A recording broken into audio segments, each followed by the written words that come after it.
Lors du conseil municipal du 15 février, le groupe Villecreine Avenir a demandé en début de conseil à faire une déclaration préalable, ce qui est tout à fait légal.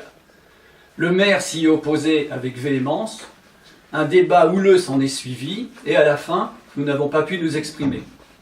Voici le contenu de cette déclaration. Monsieur le maire, dans votre esprit, le conseil municipal n'est ni le lieu de l'échange et du débat, ni celui où les informations doivent circuler. Ce sont ces pratiques de dissimulation, de secret permanent, d'absence de confiance envers les autres, qui sont les marques de votre gouvernance. Le projet Attilly du centre-ville n'échappe pas à cette règle que vous nous infligez. Toutes les informations qui ont été diffusées par Villecreine Avenir proviennent exclusivement des documents officiels de la modification simplifiée du PLU, des renseignements obtenus auprès du service d'urbanisme de la ville ou des propos publics que vous avez tenus auprès des médias ou des Villecreinois. C'est parce que ce projet, le seul à vos yeux qui porte votre marque, paraît-il, a profondément choqué bon nombre de Villecreinois qu'en à peine 10 jours avant les fêtes de Noël, plus de 500 habitants ont signé une lettre ouverte adressée à vous-même et à votre majorité. Elles figurent toutes dans l'enveloppe que nous avons apportée. Oui, un projet de 92 logements, avec une hauteur de bâtiment pouvant aller jusqu'à 16,80 m, avec un parking public sur 2 niveaux recouvert seulement d'une couche végétale de 40 cm, un gain insignifiant en place de parking, ces mêmes places pouvant être payantes, 600 m² de surface commerciale gérée par la mairie, c'est-à-dire au coût et risque des contribuables, a vraiment effrayé la population.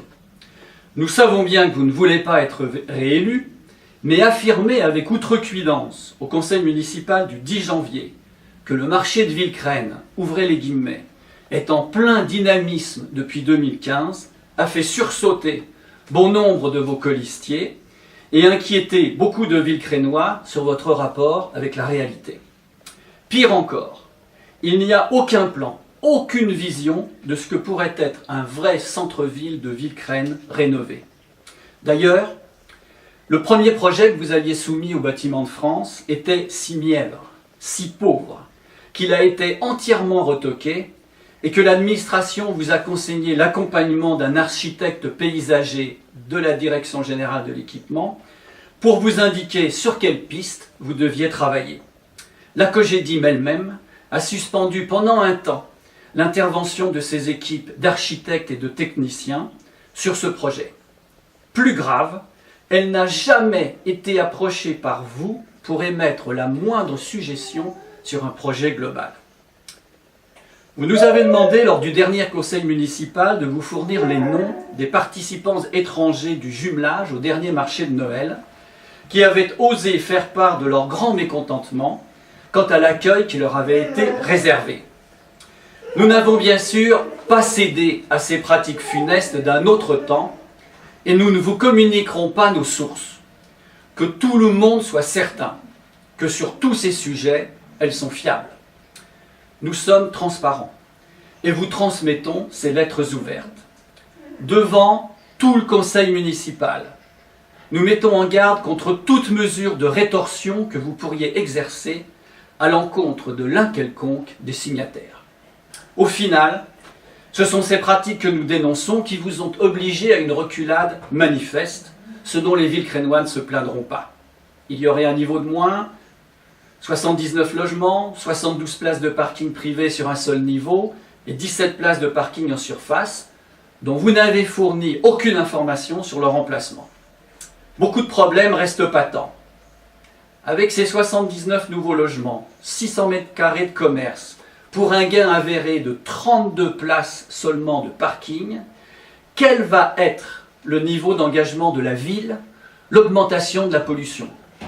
Le constructeur COGEDIM acceptera-t-il de faire les investissements nécessaires pour prévenir ces futurs parkings des dommages causés par les fortes pluies récurrentes?